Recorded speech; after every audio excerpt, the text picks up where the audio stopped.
Est-ce qu'un préfet écrit à un chef comme Sokonju et sur la lettre il met deuxième avertissement? Godness! Mais on est où? Mais écoutez, nous avons déjà 4 fronts qui nous fragilisent. Le nord-ouest, le sud-ouest, le nord et l'est. Je dirais même un 5e front, la presse et les médias, qui jouent parfois le jeu de la déstabilisation. Est-ce que nous avons encore besoin de créer d'autres fronts?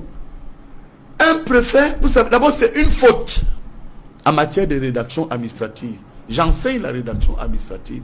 Il faut recycler parfois certains fonctionnaires. Lorsqu'un préfet d'ailleurs écrit une chose pareille, si moi j'avais été à côté de ce préfet, je lui aurais dit d'écrire peut-être au chef en disant objet, votre attention. Mais là c'est écrit deuxième mise en garde. Deuxième, c'est de la sauvagerie. C'est comme si je jouais au Djambo. C'est comme si on est au quartier qui j'étais déjà averti. Hein, si tu t'amuses encore. Ce n'est pas élégant. Ce n'est pas administratif.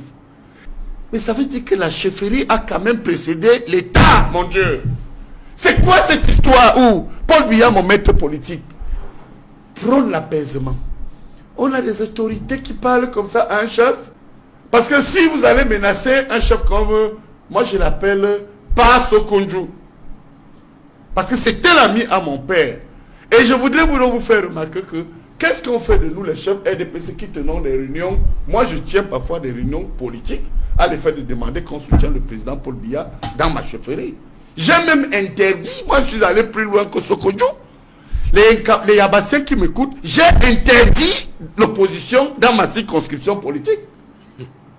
On ne m'a jamais donné d'avertissement. Pourquoi on va le faire pour l'autre?